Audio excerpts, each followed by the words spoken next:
In the last video of this series, we introduced the concept of process value mapping as a way to decrease waste.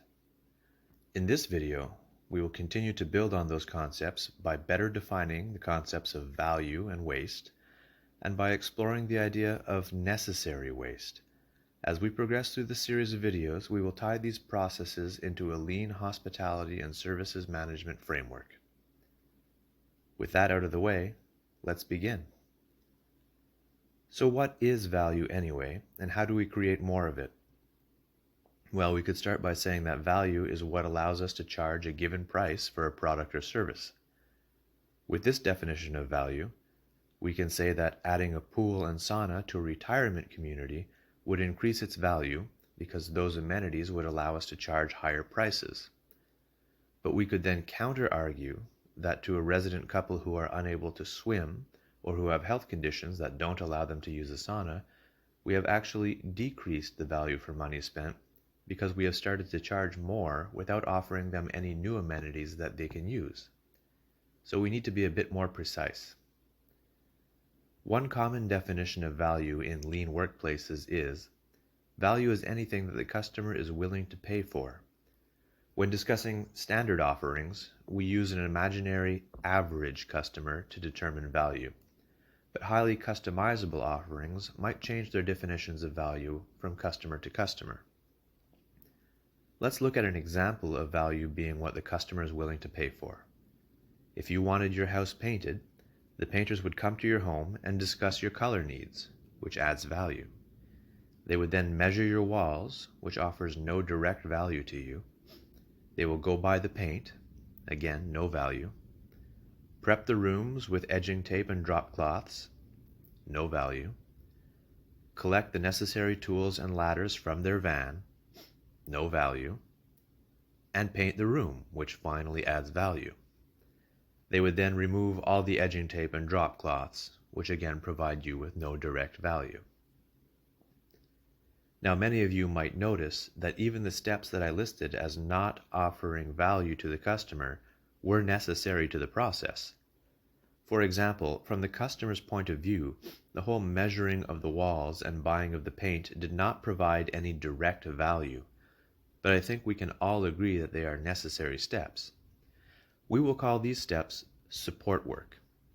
We accept that they are necessary, but we should always try to find ways to reduce the time taken by these steps, because from the customer's point of view, they are no different from empty waiting time.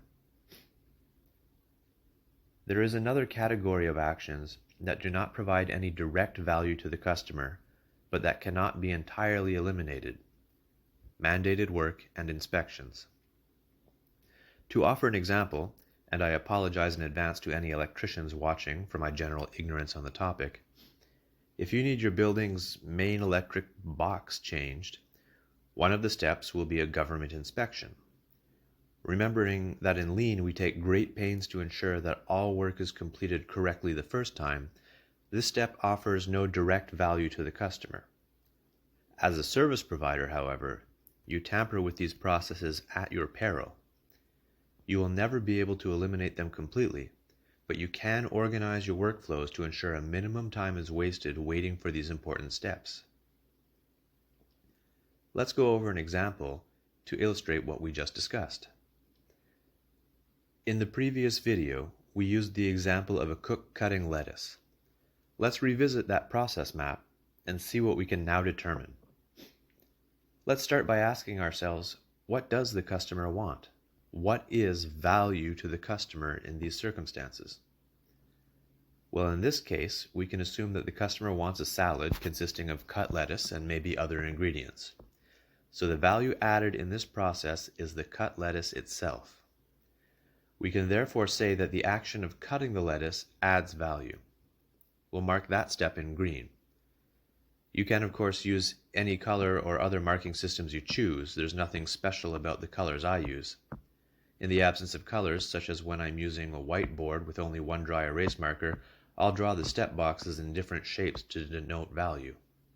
But I digress.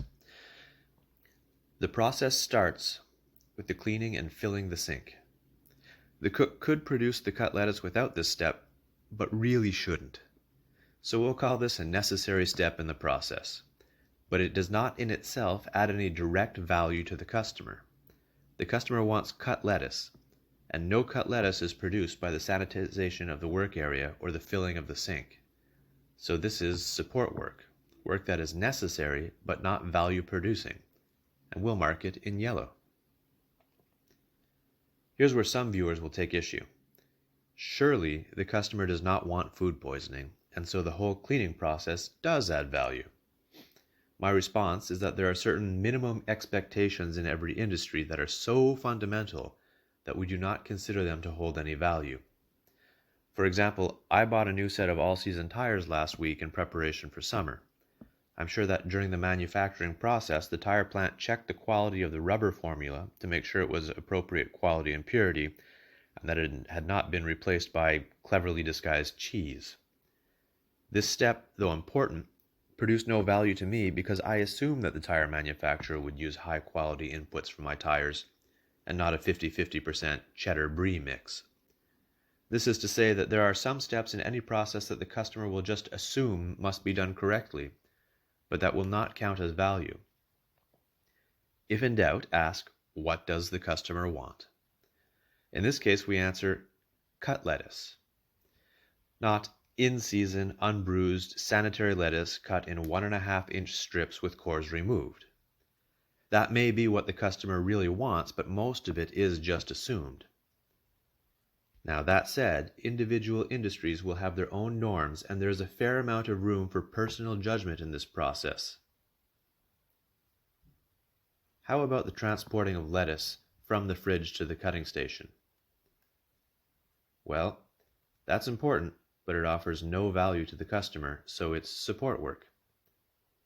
Composting the cores? Although it's a responsible thing to do, it offers no value to the customer and is not necessary to the process of producing cut lettuce. So it's neither value adding nor is it support work. So on its surface, it looks like composting is waste. Let's take a minute to discuss. If you're upset that I'm labeling composting as wasteful in this case, take heart in the fact that throwing the cores in the garbage would be just as wasteful to this process, and that's the key.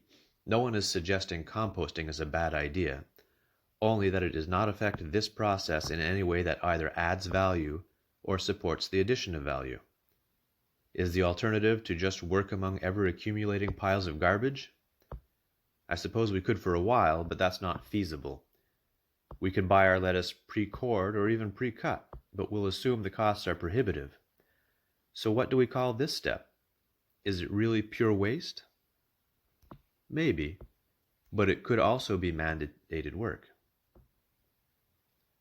Remember, mandated work is work that is necessary, usually due to some corporate or governmental requirement, but does not add any direct or indirect value to the process. We could easily assume that the chef doesn't want food waste piling up in all corners of the kitchen, not to mention what the health inspector would think about climbing over piles of rotting lettuce to check the refrigerator temperatures. So we'll call this step mandated work and move on. This example may not have been ideal for this sort of discussion because there is no outright waste in the process we examined, but remember that we already had a scrub through of this process in the last video and had already pulled out quite a bit of waste. You'll also find that many processes you inspect will not have much obvious waste at this level of abstraction, because one would expect your team would have already addressed anything that obvious.